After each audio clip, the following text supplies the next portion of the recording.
The Galactic Coalition Council chamber floated in the darkness of space like a jewel made of light and glass. Hundreds of species had built it together over thousands of years. It was neutral ground, a place where wars ended and alliances began. Today, it would become the place where the galaxy first learned to fear humanity. General Park stood near the back of the human delegation section. He was 63 years old.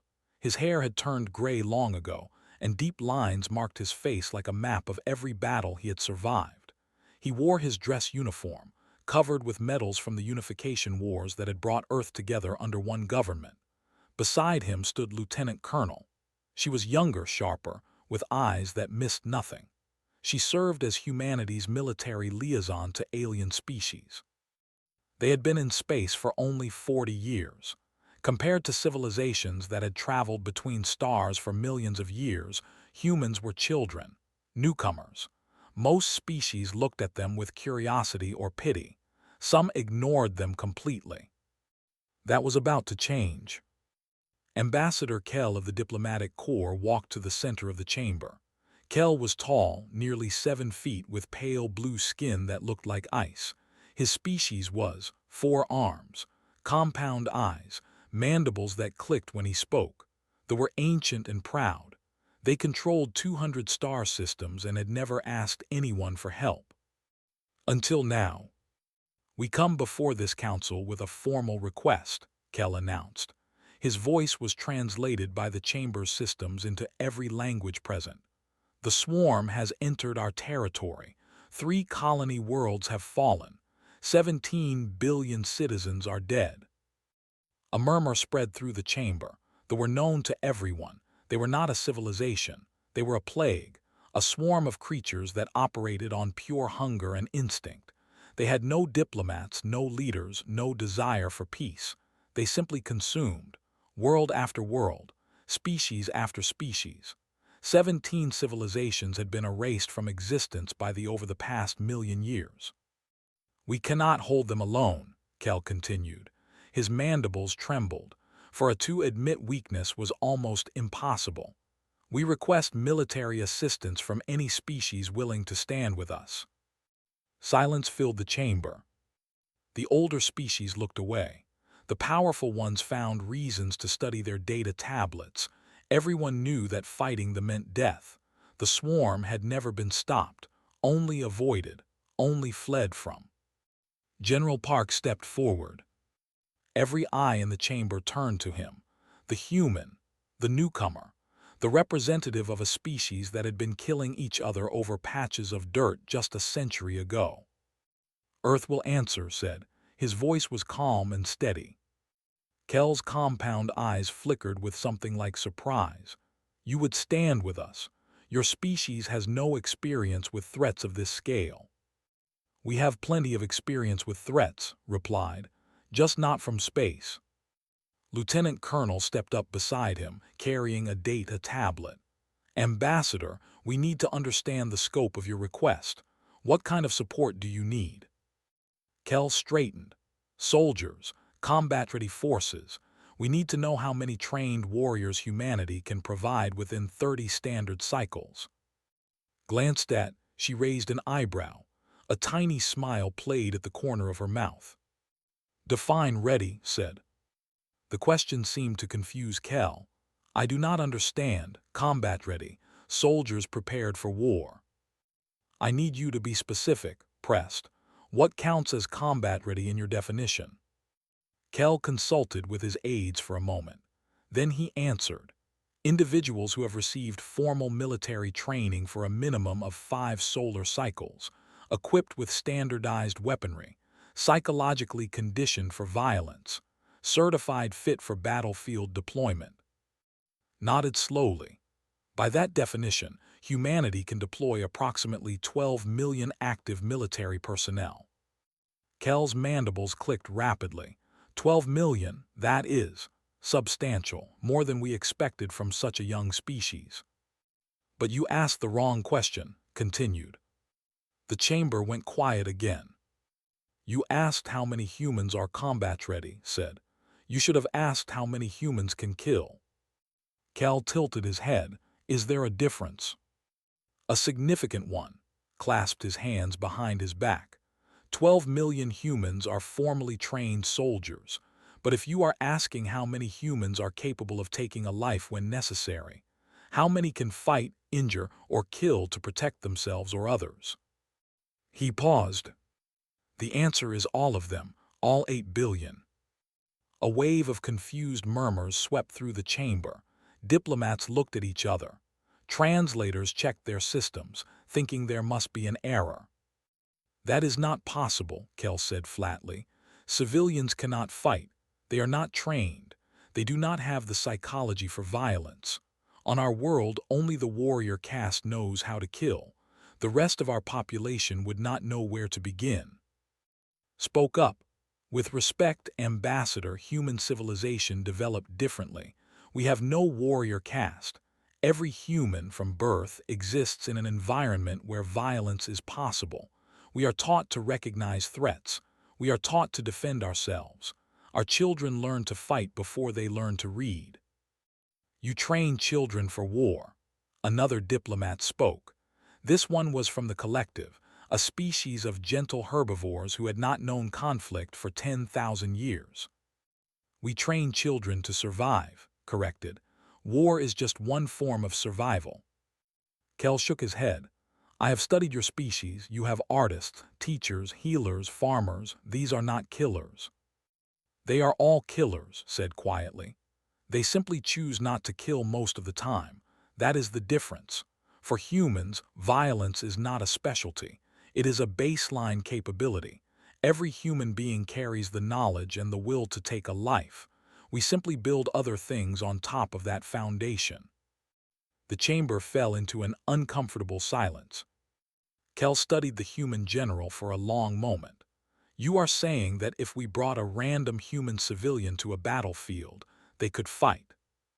I am saying that if you threatened that civilian's family, their home, or their people, they would not just fight. They would kill. They would kill with whatever they had available. Hands, rocks, tools. They would find a way. Kell's aides whispered to each other. They had never encountered a species like this. Their own civilians were helpless without the warrior caste. The idea of a grandmother or a child being dangerous was simply impossible to imagine. How? Kell asked. How did your species become this way? Smiled, but there was no warmth in it. Earth was not kind to us, Ambassador. Everything on our planet wanted to kill us. Predators, weather, disease, other humans. We survived not because we were the strongest or the fastest. We survived because we refused to accept death. We fought everything, and we won. That is who we are. That is what you are asking to join your war. He stepped closer to the ambassador. So I will ask you one more time, Ambassador Kell. Do you want 12 million trained soldiers? Or do you want the full weight of humanity? Because I promise you they have never faced anything like us. Kell was silent for a very long time. Then his mandibles clicked once, a sound of decision. Show us, he said. Show us what humans can do. General Park nodded. With pleasure. The shuttle landed in a civilian district of Seoul. Ambassador Kell and 4 of his military advisors stepped onto human soil for the first time. They expected to be taken to a military base. They expected to see weapons, training facilities, and soldiers in perfect formation. Instead, Colonel Lee was waiting for them beside a simple ground vehicle. Welcome to Earth, said. He was a sturdy man in his 50s with a face that looked like it had been carved from stone. The general asked me to give you a tour. Kell looked around at the busy streets. Humans walked past them without much interest. Children ran between adults. Old people sat on benches. Shops sold food and clothes and electronics. This is a civilian area, Kell observed. We requested to see your military capabilities. You will, replied, get in the vehicle. They exchanged uncertain glances but followed the colonel. The vehicle moved through the city streets past tall buildings and small parks. Everything looked peaceful, normal. Kell could not understand why they were here. stopped the vehicle in front of a small restaurant. "Our first stop," he announced. Inside the restaurant, a woman in her 70s was preparing food in the kitchen. Her name was O, her hair was white, her hands were wrinkled, and she moved slowly because of her age. She looked like someone's grandmother. She looked harmless. "Grandmother O," called out, "these visitors want to understand human nature. Would you tell them about the night of the break-in?" Wiped her hands on her apron and walked over. She studied the tall aliens with curious eyes, showing no fear. "The break-in," she nodded slowly. "That was 12 years ago. A man came into my home through the window. He had a knife. He wanted money, I think. My were sleeping in the next room." Cal leaned forward slightly. "What did you do?" "I was in the kitchen when I heard the glass break," continued. Her voice was calm, like she was describing a recipe. "I picked up my kitchen knife, the big one for cutting meat. I walked into the hallway. The man saw me and laughed. He thought I was just an old woman."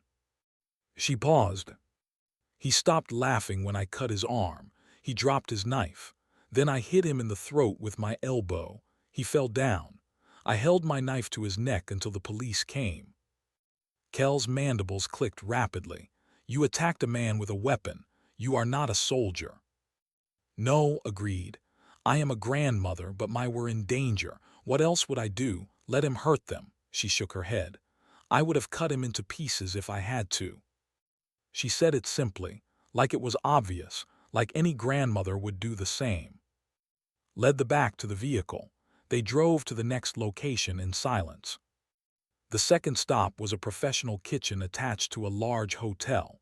A man named Minu worked there as the head chef. He was young, only 32, with quick hands and sharp eyes. "Chef said, show our guests your tools."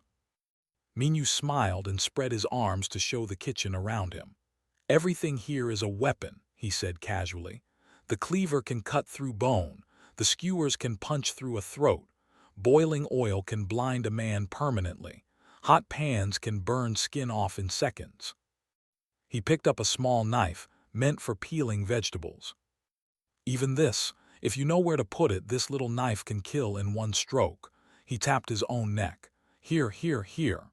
Each tap indicated a vital point. One of the advisors spoke. "You have thought about this, about using your tools as weapons." "Of course," Minu replied.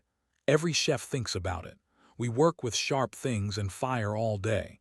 We know exactly what they can do to a body. We just choose to make food instead." He set the knife down gently. "But if someone came into my kitchen to hurt my people, I would choose differently." They were quiet as they returned to the vehicle. The third stop was an office building. Colonel introduced them to a woman named. She worked at a desk, handling finances for a shipping company. She wore professional clothes and looked completely ordinary. "Miss takes the subway to work every day," explained. "Tell them about your commute." Smiled politely. "The subway can be dangerous sometimes, crowded, strange people, so I carry pepper spray in my bag. I know 3 ways to gouge out eyes. I know how to use my elbow, my knee, and my forehead as weapons." She demonstrated a quick movement with her elbow. It was sharp, fast, professional. "A man grabbed me once," she continued. 2 years ago, he thought I was an easy target.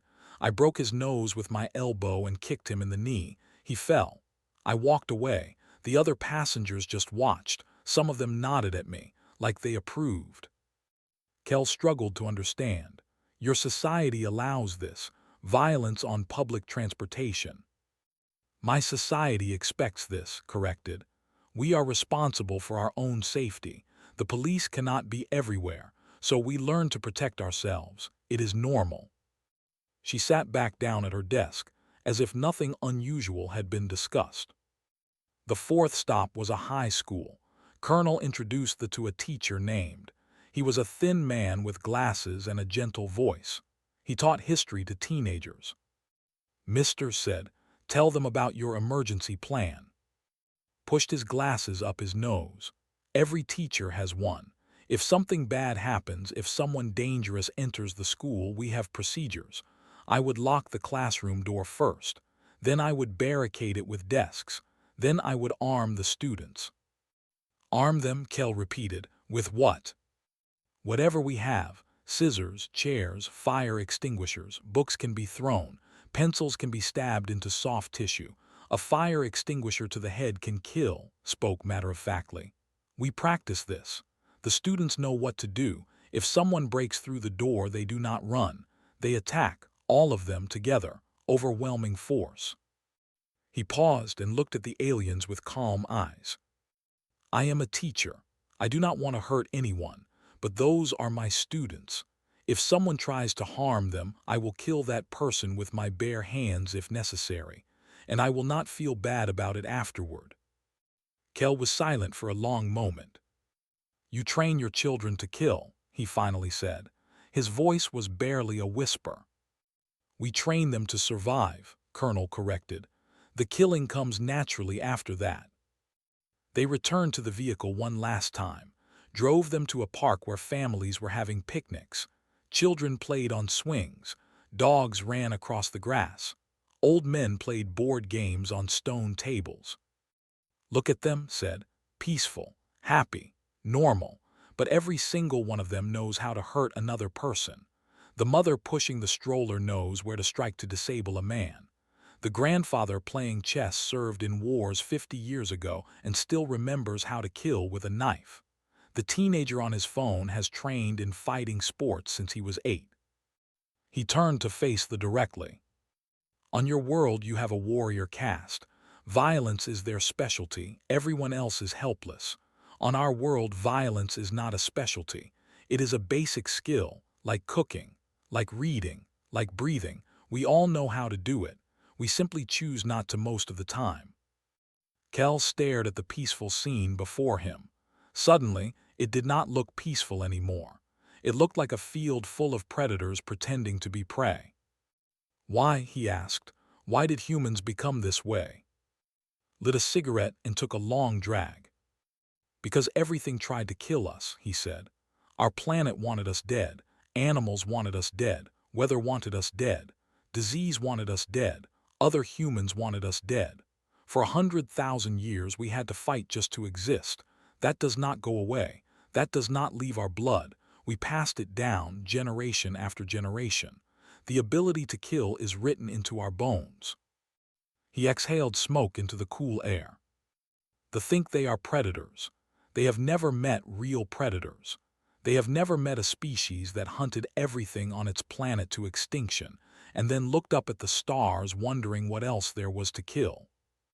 Kel's mandibles trembled. We thought you were children, he admitted. New to space, weak, inexperienced. We are new to space, agreed. But we are not children, we are survivors, and we did not survive by being gentle. He dropped his cigarette and crushed it under his boot. Now do you understand what you are asking for, Ambassador? You are not asking for soldiers. You are asking for humanity, and humanity is not kind. Kel looked at the families in the park one more time, the children laughing, the parents smiling, the grandparents resting in the sun. All of them killers. Yes, Kel said quietly, I understand now. The news spread across Earth like fire across dry grass. Aliens needed help. Monsters were attacking. Humanity had been asked to fight. Within 24 hours, every screen on the planet showed images of the swarm. Creatures with too many legs, mouths full of teeth, eyes that held no thought, no mercy, no soul. They moved in endless waves across the colony worlds, eating everything alive. Within 48 hours, recruitment centers opened in every major city. Within 1 week, the line stretched for miles. Sergeant Hand sat behind her desk at the Seoul Recruitment Center. She was 35 years old and had served in the military for 15 years. She had processed thousands of recruits during her career, but she had never seen anything like this. The first volunteer of the morning was a man named. He was huge. Muscles covered his body like armor. His nose had been broken at least 3 times, and scar tissue marked his knuckles. He had been a professional fighter before opening a bar in the city. "Why do you want to volunteer?" asked him. Cracked his knuckles. "I spent my whole life fighting humans, controlled fights, rules, referees. Someone always stopped us before real damage happened." He leaned forward. "These things killed 17 billion people. Children, families, they do not follow rules, they do not stop." His eyes were hard. "I want to fight something that deserves to die. I want to punch something that will not get back up. I have been waiting my whole life for an enemy like this." Stamped his papers, approved. The second volunteer was completely different. Shin was a surgeon. She was small, quiet, with delicate hands that had saved thousands of lives. She wanted to volunteer for field medicine. "You understand this is a war zone," said. "You will see things that cannot be unseen." Smiled softly. "Sergeant, I have held a man's heart in my hands while it was still beating. I have cut tumors out of children's brains. I have watched people die on my table and brought them back to life." She tilted her head. "Do you think alien bugs will scare me?" Looked at the surgeon's steady hands. Not a single tremor. "You could die out there," said. "People die in hospitals too," replied. "At least out there my death might mean something. At least out there I can save people who are fighting for all of us." Approved. The third volunteer made pause. Bay was 68 years old. His hair was completely white. His body was thin. His hands shook slightly. He had served in conflicts decades ago, before space travel, before aliens, before everything changed. "Sir," said carefully, "with respect, you are above the age limit for combat volunteers." Smiled. It was not a kind smile. I also know you need every body you can get. I may be old, but I remember how to kill. I remember how to survive, and I have nothing left to lose." He placed his hands on the desk. "My wife died 3 years ago. My children have their own lives. I am just waiting for death in a small apartment." He looked directly into his eyes. "Let me wait for death somewhere useful. Let me take some of those things with me when I go." Hesitated, then she stamped his papers. Approved. The fourth volunteer surprised her more than anyone else. Was a software engineer. She was 28, wore glasses, and had never held a weapon in her life. She worked with computers, not combat. "I do not understand," admitted. "What skills do you bring to a war?" Pushed her glasses up her nose. "I grew up in the countryside. My grandfather was a hunter. He took me into the mountains every season from the time I was 7 years old. We hunted wild boar together." Wild boar. They are dangerous animals, heavy, fast, angry. They can kill a grown man with their tusks. His voice was calm. "I learned how to track them, how to wait for hours without moving, how to read the forest, the wind, the sounds, and I learned how to kill something much bigger than myself." She looked at steadily. "I may not know guns, but I know patience. I know hunting. I know how to be invisible until the moment I strike. Those are useful skills in any war." Approved. By the end of the first day had processed over 200 volunteers. Fighters, doctors, engineers, teachers, factory workers, shop owners, students, parents, grandparents. None of them were soldiers. All of them were ready to kill. The pattern repeated across the planet. In Tokyo, in New York, in Berlin, in Lagos, in Mumbai. In everywhere humans live, they lined up to fight. Some came with military experience, veterans of old wars, professional soldiers looking for one more battle. But most were ordinary people. They had never worn a uniform. They had never fired a weapon in combat. They were cooks and accountants and artists and farmers. And they all said the same thing. "Tell me where to go, tell me what to kill, I am ready." The observers watched in disbelief. "They are not trained," one observer noted. "They will die quickly." Colonel Lee overheard the comment. He had been assigned to supervise the alien delegation. They know, replied. Then why do they volunteer? Watched an old woman shuffle toward the recruitment desk. She could barely walk, but her eyes were sharp and she carried herself with strange dignity. Because we are human, said. When something threatens our species, we do not calculate odds. We do not measure risk. We fight. That is what we do. That is who we are. After 1 week, the numbers were counted. 17 million volunteers. General Park read the report in his office. His hands trembled slightly, not from fear, from something else. Pride, maybe, or sorrow, or both. 17 million people had looked at the monsters eating their way across the galaxy and said, I will stand in their way. His aide lieutenant stood nearby. Sir, we have a problem. What kind of problem? We do not have enough ships, not enough weapons, not enough equipment. Looked at his tablet.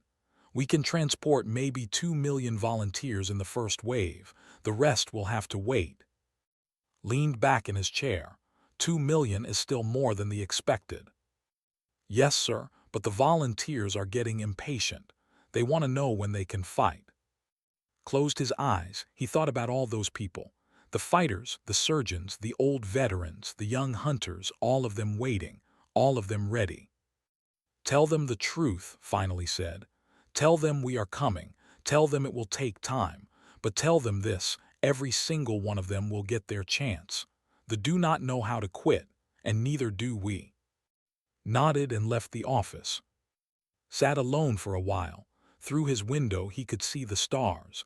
Somewhere out there creatures were eating worlds. Somewhere out there species were dying. And somewhere on Earth, 17 million humans were sharpening their knives. They had asked for soldiers. They were about to get something much worse. They were about to get humanity. A message arrived from Ambassador Kell. It was short. We have watched your recruitment. We do not understand what we are seeing. Your people volunteer for almost certain death. They volunteer with joy. What drives them? Thought for a moment, then he typed his response. You asked the wrong question again, Ambassador. The question is not what drives us. The question is what stops us, and the answer is nothing. Nothing stops a human who has decided to fight. Not fear, not logic, not death itself. Your enemies have 17 billion deaths to answer for. My people have decided that is not acceptable. And when humans decide something is not acceptable, we do not stop until we have fixed it. He sent the message and looked back at the stars. They have no idea what is coming, he whispered to himself. Nobody did. The colony world called 7 burned beneath an orange sky. Smoke rose from 100 different fires. The screams of the dying mixed with the clicking sounds of the swarm. For 3 months, the defenders had held their ground. Now they were losing. Commander stood on the walls of the last city still standing. His pale blue skin was covered in dust and dried blood. Around him, his warriors fired their energy weapons into the endless sea of creatures below. For every they killed, 10 more appeared. How long until we fall? He asked his second-in-command. 2 days, maybe 3. The ammunition is running low. Closed his compound eyes. 17 billion had already died across 3 worlds. Now this city would follow. He had accepted death. All of them had. Then the sky lit up. Ships dropped through the atmosphere. Human ships. They were ugly things compared to the elegant vessels. Rough metal, brutal angles, no decoration, no beauty, just function. They landed hard outside the city walls, kicking up dust and debris. Hatches opened. Humans poured out like water from a broken dam. Commander had expected soldiers. He had expected neat formations, matching uniforms, standard equipment. What he saw was chaos. Some humans wore military armor. Others wore civilian clothes with weapons strapped across their bodies. Some carried rifles. Others carried clubs, knives, and tools that had been sharpened into blades. A few carried nothing at all. At the front of the mob was a young officer, Captain Ryu. He was 30 years old with a scar across his jaw and eyes that had already seen too much death. Captain Ryu, reporting for duty, said through his translator, "Where do you want us?" Stared at the humans. "This is your military force. Half of them are not even armed properly." Looked back at his people. Former fighters stood beside office workers. Surgeons stood beside factory laborers. Old veterans stood beside young students. None of them looked afraid. "They are armed," said. "They just brought their own weapons." A massive creature chose that moment to breach the wall nearby. It was twice the size of a human, with 6 legs and mandibles that could cut through steel. It screamed as it climbed over the debris. Before anyone could react, a volunteer named charged forward. The former fighter had no weapon. He did not need one. He ducked under the creature's claws, grabbed its front leg, and twisted. The joint snapped. The creature fell, jumped on its back, and drove his elbow into the soft spot behind its head. Once, twice, 3 times, the creature stopped moving. Stood up, covered in alien blood, breathing hard. He looked at Commander. "Where are the rest of them?" he asked. "That one was too easy." The battle for 7 began. They fought in formations, perfect lines, coordinated fire. They retreated when necessary and advanced when ordered. It was beautiful military precision. The humans did something different. They fought dirty. Volunteer engineer organized teams to dig traps outside the walls, holes covered with thin material, sharpened stakes at the bottom. They ran in without thinking and fell by the hundreds. Chef Minu took over the city's remaining food production facility. He did not make food. He made weapons, vats of boiling oil to pour on creatures climbing the walls, containers of compressed gas that exploded when ignited, poison made from cleaning chemicals that melted bodies from the inside. The humans set fires everywhere. They were horrified. Fire was uncontrolled, dangerous. It could spread and kill everyone. The humans did not care. Fire killed faster than bullets. Fire created walls that the swarm could not cross. Fire turned the battlefield into hell, and humans were comfortable in hell. Private First Class, I.M. became a legend on the 3rd day. She was 22 years old, small, quiet. Nobody had expected much from her, but when a brood mother broke through the eastern defenses, rifle jammed, she should have run. Any sensible person would have run. Instead, she picked up a piece of metal rebar from the rubble. The brood mother was 3 times her size. It had killed dozens of warriors. Its children swarmed around it like a living carpet. Charged. She dodged the creature's first strike, rolled under its claws, came up inside its guard, and drove the rebar through its primary eye. The brood mother screamed, twisted the metal, and pushed deeper. She did not stop until the creature stopped moving. The smaller scattered without their mother, stood in the middle of the carnage, covered head to toe in alien blood, the rebar still in her hand. "Who else wants some?" she screamed at the retreating swarm. The soldiers nearby stared at her in shock. Medic worked in the medical tent behind the front lines. He was supposed to save lives, not take them. But when a group broke through and rushed toward his wounded patients, he did not hesitate.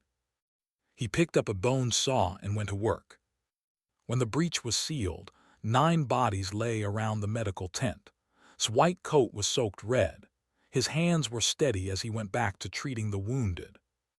"I will not let anything hurt my patients," he said calmly.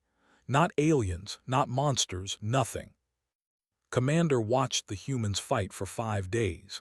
He watched them laugh in the middle of battle. He watched them cry while still shooting. He watched them charge positions that should have been impossible to take and somehow take them anyway. None of it made sense. One evening, he found Captain Ryu sitting on the wall, looking at the sunset through the smoke. "I do not understand you," admitted. "Your people have no fear. They charge into death like it means nothing." Was quiet for a moment, then he spoke. "We fear death, Commander, more than you know, but we fear other things more." "What could you fear more than death?" looked at the commander with tired eyes. Failure, shame, letting others die while we do nothing, watching evil win because we were too afraid to fight. He shook his head. Death is just an ending. Those things, those are worse than any ending. He lit a cigarette, an old habit from Earth. On our planet there is a saying, a coward dies 1,000 deaths, a brave man dies only once. We would rather die once fighting than live 1,000 lifetimes as cowards. Process this information. His species did not think this way, for survival was the highest value, living to fight another day, retreating when necessary. Humans did not retreat. Humans did not know how. Colonel Lee arrived with the second wave of volunteers 3 days later. He found Captain at the front lines, directing a counterattack. Report ordered. The swarm is weakening, sir. We have killed approximately 400,000 of them in the past week. They are starting to pull back. Casualties. Paused, heavy, but acceptable. The volunteers knew what they were signing up for. Nodded, he looked out at the battlefield. Human bodies lay among the dead, soldiers and civilians alike. Some had died holding knives. Others had died with their hands around throats. None of them had died running. The commander said, "What does he think of us?" Smiled grimly. He asked me what we are. I told him we are survivors. I do not think he understood. Lit his own cigarette. He will eventually, after we finish this. The Battle of Seven lasted another 2 weeks. In the end, they retreated, not because they had run out of numbers. They still had millions. They retreated because, for the first time in their ancient history, the cost of attacking was higher than the benefit of eating. Humans had made themselves too expensive to kill. When the last ships left the system, Commander stood on the wall beside Captain. The city was saved. Thousands of civilians had survived because of human sacrifice. You lost many people, said quietly. Yes. They died for a species they had never met, for a world that was not their home. Watch the smoke rise from the battlefield. That is what we do, he said simply. That is who we are. Was silent for a long time. What happens now? He finally asked. His eyes hardened. Now we stop defending. Now we start hunting. Deep in the darkness between stars, the hive mind floated in its ancient ship. The vessel was older than most civilizations. It had carried the swarm across galaxies, consuming world after world, species after species, for over 1,000,000 years. The hive mind was not intelligent in the way other species understood intelligence. It did not think, it did not plan, it simply felt. Hunger, need, instinct. Those were the only things that mattered. But now, for the first time in its endless existence, it felt something new. Confusion. The swarm had attacked 17 civilizations. All 17 had fallen. Some lasted longer than others, but eventually they all broke. They ran, they surrendered, they died. These new creatures did not break. The hive mind received information from its countless children. Images, sounds, chemical signals that carried emotion across the void of space. It saw a small female creature kill a brood mother with a piece of metal. It saw old creatures, bodies weak with age, fighting with tools and teeth until their hearts stopped. It saw wounded creatures refuse to die, crawling toward the swarm with weapons in their hands, killing even as their blood spilled out. It saw its children die by the millions. The mathematics of the swarm were simple: attack weak prey, consume, grow, move to the next prey. The equation had worked for 1,000,000 years. Now the equation was wrong. The hive mind calculated the losses at the colony world called 7. 400,000 children dead, 2 brood mothers destroyed, 12 spawning pools burned, all for a single city, a few thousand prey. The cost was too high. In its ancient, instinctive way, the hive mind tried to understand. What made these creatures different? Why did they not run? Why did they fight with such fury? It captured some of them, brought them aboard a hive ship for study. Maybe if it understood their bodies, it would understand their minds. The first captive was a human male, young, strong. His leg had been torn off in battle. He should have been helpless. The guards approached him. The human smiled. Then he attacked. He had no weapons. He could barely stand. But he threw himself at the nearest guard and bit into its throat. His teeth tore through alien flesh. The guard fell, spraying blood. The human kept biting even as the other guards swarmed him. By the time they stopped him, 3 more guards were dead. The human died laughing. The second captive was a female, older, gray hair. The hive mind expected her to be weak. She was placed in a containment cell and left alone. When the guards returned, she had somehow made a weapon from the bones of a dead guard. She had sharpened them against the floor for hours, patient, waiting. She killed 2 more guards before they overwhelmed her. She did not scream when she died. She sang, a strange human song that the hive mind could not understand. The third captive was different, a medic. He wore a symbol on his arm that meant healer in human culture. Surely a healer would not fight. The guards brought him food. He took the container they gave him and broke it against the wall. Then he used the sharp edge to open a guard's neck. "I heal humans," the medic said as he died. "I kill everything else." The hive mind from the prisoner experiments. These creatures could not be studied. They could not be contained. Every single one of them, no matter how weak, no matter how wounded, no matter how trapped, would fight until death. And they would take the swarm's children with them. The mathematics were clear now. Consuming humanity would cost more than it gained, perhaps far more. Perhaps the swarm would weaken itself beyond recovery. For the first time in a million years, the hive mind considered retreat. But it was too late. General Park stood in the command center of the unified fleet. Around him, ships from 17 different species floated in formation. Cruisers, supply vessels, even ships from species who had refused to fight until they saw humans die for strangers. The had united the galaxy better than any treaty could have. "The hive mind is trying to pull back," reported Lieutenant Colonel. She had been promoted after her work coordinating human and alien forces. "Our scouts have detected mass movement toward the outer rim." "They are running," said Ambassador Kell. The stood nearby watching the tactical display. "I never thought I would see this day. They have never retreated before." His face was stone. "They are not running," he said. "They are just trying to find easier prey. They will wait, recover, then come back stronger than before." "What do you suggest?" Looked at the ambassador. "We do not let them wait. We do not let them recover. We hunt them down, every hive ship, every spawning pool, every single egg they have ever laid." His voice was cold. "They killed 17 billion of your people. They killed thousands of mine. This is not a war anymore. This is an extermination." Kell's mandibles trembled. "You would destroy them completely.